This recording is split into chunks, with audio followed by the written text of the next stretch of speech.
So what I've been realizing is that the Bucks County detectives not doing their job. I tried to give them the opportunity to talk with me and let me walk them through the scenario that happened on August 23rd, 2003, and they did not allow me to do so. So I'm going to attempt to do that one more time for their benefit, to explain to them, because they did tell me they didn't read through the paper. But here's what, in a nutshell, this is what happened. My son saw the pediatrician after sustaining a serious traumatic brain injury. Instead of calling 911 or going to the emergency room, I didn't find out till 4 years later, till this document showed up. I was not informed at the time of what happened. I was not told, nor did anything that happened during that day ever go correctly. But I've tried to explain this to Bucks County, but they don't want to listen. So here's the nutshell. That day, August 23rd, 2003, this was right after she hijacked and stole my custody from me. This was right after shortly after we broke up. Then she sued me for child support. Then she didn't give me back my $50,000 for the basement. And then she didn't uh, go about getting him. He had back to back, 2 months in a row. He had concussions, and according to the doctor's notes. So she was more worried about her job. Oh, she just got her job too. So that's a point too. So she had just gotten her job. So she couldn't get caught calling 911 because in fear of losing her job. So her job was more important. But here's the thing. She had to actually, the minute he hit the ground and he went unconscious, her thought was not, how can I help him? What am I supposed to do? What is the right thing to do? Now, I've surveyed over 600 people in the past, since 2007 when I found out. What is that? 20 years, 15 years?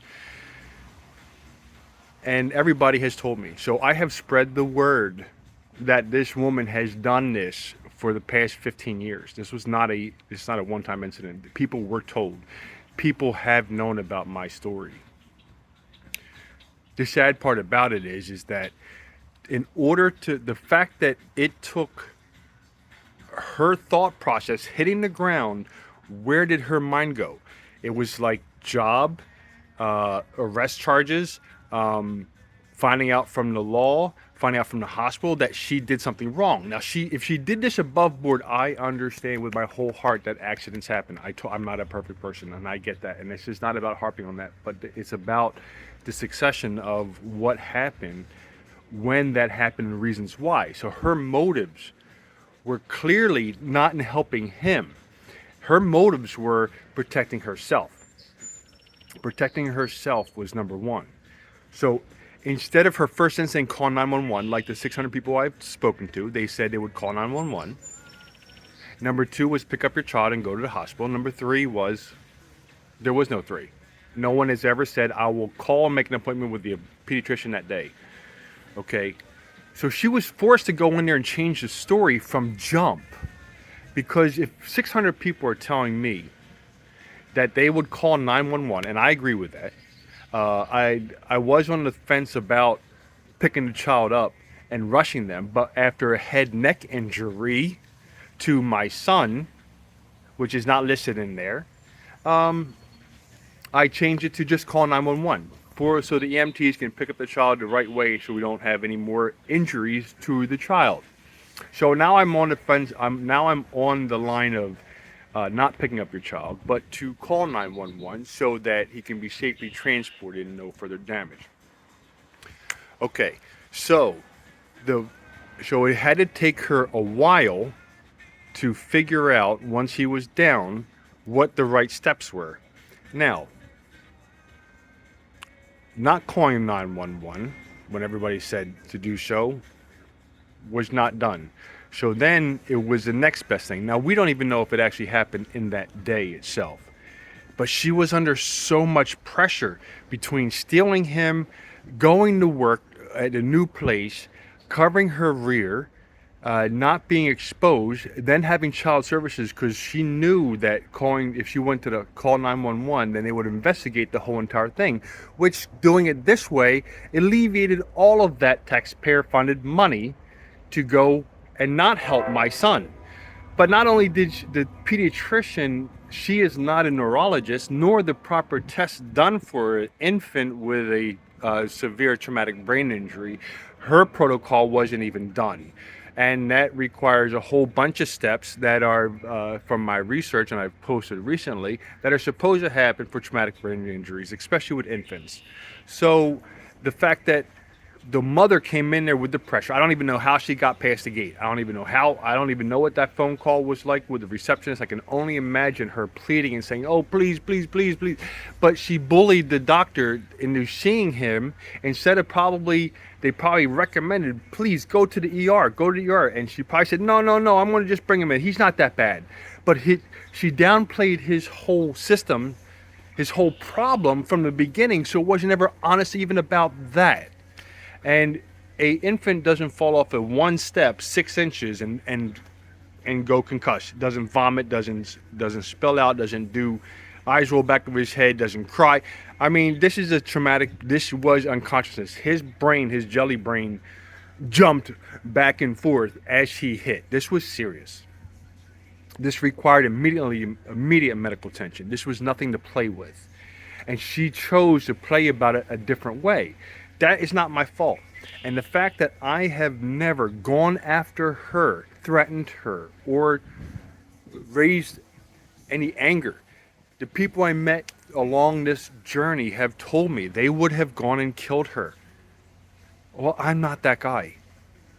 I'm not going to do time for that. I'm the guy that does the right thing, even if it hurts. So I've been spending the last how many years now, and I will continue to do the right thing. But the fact that I shouldn't be penalized for doing the right thing because I talk in a normal manner and because I don't get excited very much, because I go to these people and talk to them like they're human beings. Like I have a story to tell them. Let me tell them the story. I don't get hysterical. I don't get angry. I just sit and tell the story. And that's what I've been doing. And that's what I've been penalized for. I shouldn't be penalized for going about doing things the right way when I found them throughout this entire system. I shouldn't be penalized for being a law-abiding citizen who believes in the Constitution, who believes in the fairness of justice, who believes in life, liberty, and the pursuit of justice, who has sworn to the Pledge of Allegiance his whole entire life in school, who was a Cub Scout, who is a Christian, and who has morals, values, and ethics, and would expect that people and your ex would do the same exact thing. So forgive me for not doing what everybody else may do out there and going attacking this woman. These videos were not meant to hurt her.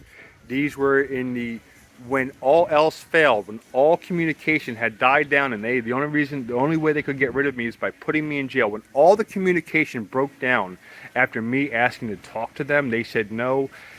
I wanted to help my son. I have it in writing.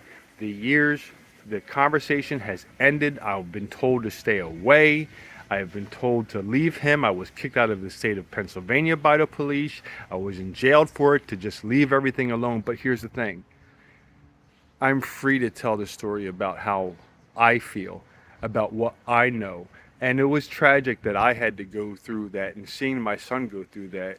And the fact that the continuation of the beatings or the lies that she continues to tell has gone far and beyond. But my thing is I love my son. And I have done everything right in order, and I have doctors that will tell me. I have judges I've done everything I'm supposed to do. You call who you got to call. You make those arrangements. You do those things. I have done everything. I am not making videos to hurt this woman. That's the last thing. Because if I could have done it years ago. I never have. I have nothing but love. But what I need to do is explain to my son the nature of how serious this could be for a good future, because he deserves to know his status, and that's what's important here. He deserves to know. He does not know the severity of it. He suffered complications because of it. It's all medically documented. I have all that information for there. But I had to come back and revisit this because of the pressure at that time to make those choices. The choices that we make have consequences. But the fact that she really had to, her bullying of the doctor happened then. That bullying of doctors and people around her have continued. It went into my family. It went into the school system. It went into the judicial system.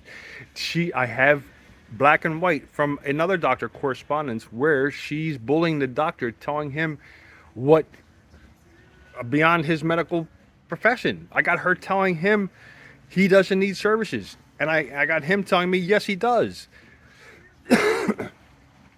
So if Bucks doesn't want to look at it, then I will. I will revisit these stories and I will continue to post them so that until my son gets a TBI, until he knows his status, the flag that hangs in my back will continue to fly. I believe in this system. I believe in the fact that what I'm doing is right, although I don't want to talk about it. I'd rather have just been done with this years ago. But this is where we're at.